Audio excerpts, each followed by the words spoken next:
होळी आली आहे म्हणून म्हटलं होळी स्पेशल पुरणपोळी तर झालीच पाहिजे। चला तर मग वेळ न घालवता रेसिपीला सुरुवात करूया।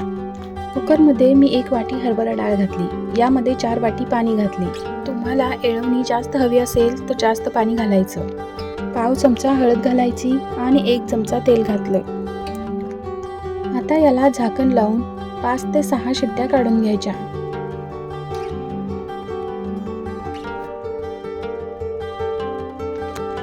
आता इथं मी कणिक मळण्यासाठी 1.5 वाटी गव्हाचं पीठ घेतलंय। यामध्ये चवीपुरतं मीठ घालायचं आणि 1 चमचा तेल घालायचं। तेल आणि मीठ व्यवस्थित मिक्स करून घ्यायचं। आता थोडं थोडं पाणी घालून कणिक मळून घ्यायची। कणिक थोडी सैलसरच मळायची। कणिक मळताना अधूनमधून तेलाचा हात लावायचा। कणिक मळून झाली की झाकून 10 मिनिटं बाजूला ठेवायचं। आता कुकर आपला थंड झालाय। डाळ बघा किती मऊसूत शिजलेली आहे। आता ही येळवणी गाळून घ्यायची। ही येळवणी कटाची आमटी बनवण्यासाठी ठेवून द्यायची। आता पुरणाला चटका देण्यासाठी कढईमध्ये गाळून घेतलेली डाळ घातली। यामध्ये 1 वाटी साखर घातली। तुम्ही गूळ सुद्धा वापरला तरी चालेल। आता एकसारखं हलवत पुरण शिजू द्यायचं। साखर विरघळली की पुरण थोडं पातळ होतं। एकसारखं हलवत राहायचं। हळूहळू पुरण घट्ट होऊ लागतं।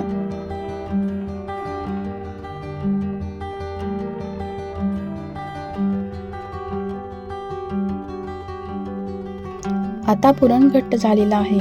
आता गॅस बंद करायचा।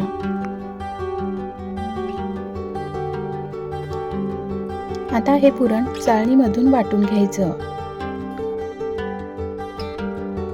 एका वाटीने मी सर्व पुरण वाटून घेते।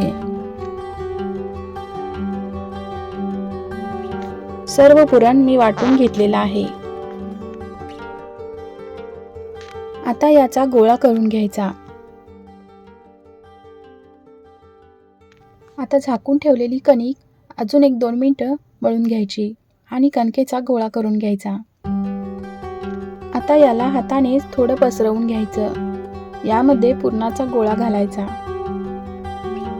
आणि व्यवस्थित बंद करून घ्यायचं। वरचं एक्स्ट्राची जी कणिक आहे ती काढून टाकायची। गोळा व्यवस्थित मिटून घ्यायचा आणि पीठ लावून लाटून घ्यायचं। लाटताना पोळी छोटी असतानाच एकदा पलटून घ्यायची। मोठी झाली की पोळी पलटायची नाही। पोळपाटच फिरवून घ्यायचं। आता ही पोळी गरम तव्यावर टाकायची। पोळीच्या कडेने तेल सोडायचे आणि वरून सुद्धा तेल सोडायचे।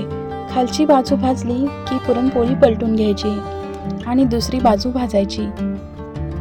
पुरणपोळी एकदाच पलटायची। सारखं सारखं अलटपलट करायची नाही, नाहीतर पोळी फुटू शकते। बघा पुरणपोळी कशी टम्म फुगली। अशा पद्धतीने सर्व पुरणपोळी तयार करायच्या। तुम्हाला माझी रेसिपी आवडली असल्यास व्हिडिओला लाईक करा आणि चॅनलला सबस्क्राईब करा।